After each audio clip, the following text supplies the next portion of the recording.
Today we're taking a look at the best late game champions that you can play in League of Legends. These are those champions that when you reach that sweet level 18, the game is now completely in your hands. The true pinnacle of 45-minute fiestas, and those champions who really do 1v9 when you get there. Starting off at number 10, we've got Kindred.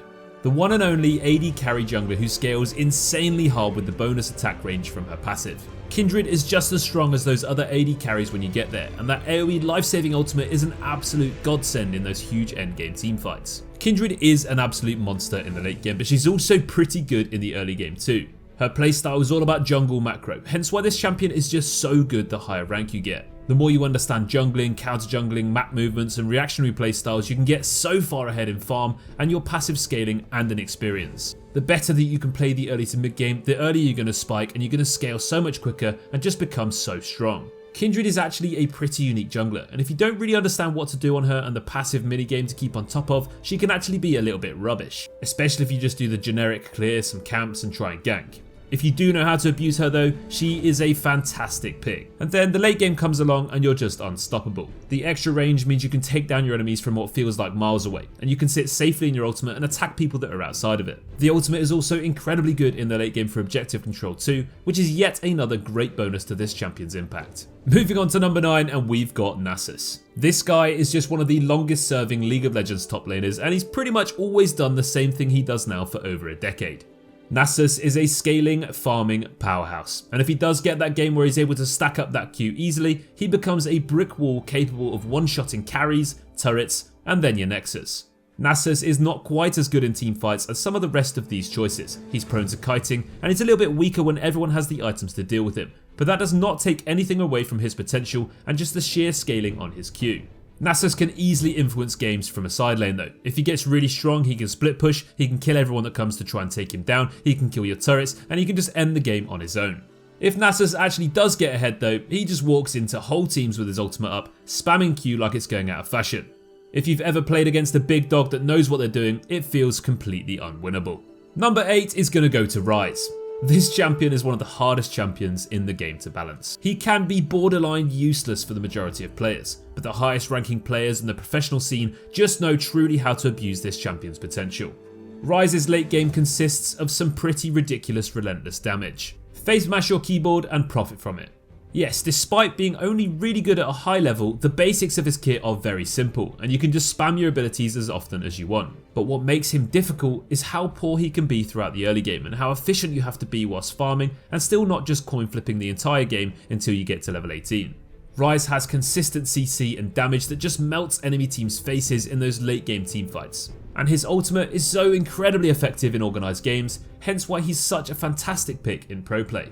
Playing against a good late game Ryze is like walking into a machine gun that you just can't get rid of. He is so tanky and he deals a monstrous amount of damage. Number 7 is Gangplank. The pirate is really primed in the late game, and he's basically a melee hypercarry with a ranged Q that can one-shot you if you don't respect it. At this point, Gangplank just deals a monumental amount of damage with his auto attacks, his Q, and of course with his barrels, which are arguably some of the most difficult and most fun ways to kill your enemies in the entire game. If you fight in a confined space against a Gangplank, you can easily just get one shot if he knows what he's doing. To add to all of that damage though, Gangplank's ultimate upgrades are also in full swing in the late game, and it seriously hurts if you're unfortunate enough to be standing in it. Gangplank's mental high DPS, his one-shot potential and his global ultimate presence make him a very good pick in the late game, and that's why he easily makes this list. Number 6 is going to go to Veigar. Veigar's infinite AP scaling on his Q is enough reason alone to have him in this top 10 list. His scaling is so crazy that in the late game his QW or even just an ultimate can be enough to one-shot any type of opponent. When you get to this point, you've got loads of AP farmed up on your Q, you've got a Rabadance and some penetration, and you simply just deal an unfathomable amount of burst damage. If you fight against teams that are trying to chase you down, you can litter the floor with your stun, your damage, and you can laugh as they get deleted trying to get anywhere near you. Like quite a few of these champions on this list, Veigar's early game is fairly weak, but he does have more than enough tools to contribute, especially with that crazy stun. Not forgetting his level 6 power spike as well, as his ultimate is bonkers.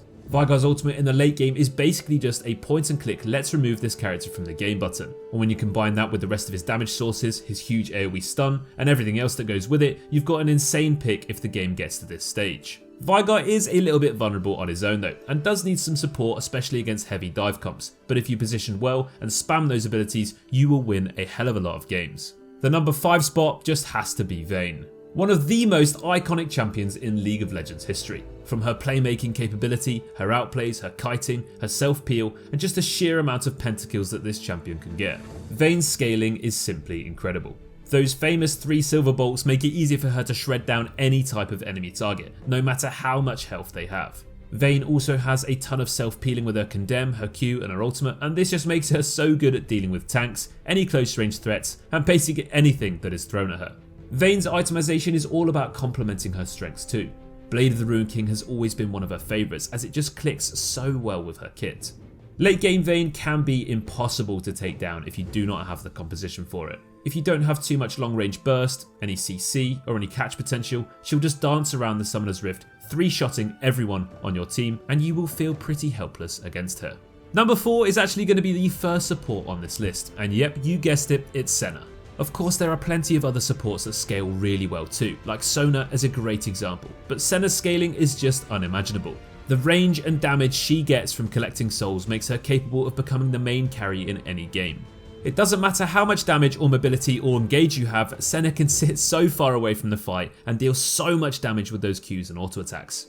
Senna has firmly settled into that support role now, and this means you can't just spam her as an AD carry anymore. You're going to ideally need someone who can benefit from farming in lane so you can focus on scaling with those souls instead. But Senna works with just so many different lane partners. You can pick an AD carry, a mage, a bruiser, a tank, or basically whatever you feel like playing, and farm up nice and safely in that bottom lane.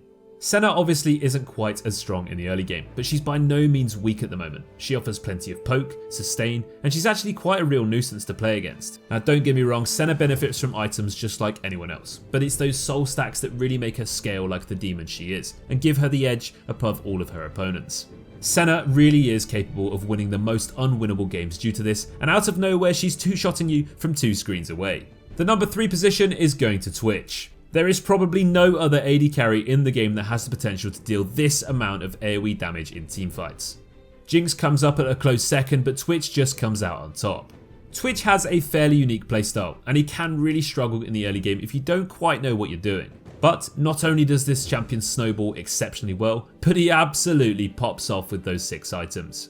Twitch is a champion that you can never forget about, as long as he's somewhat relevant in your game.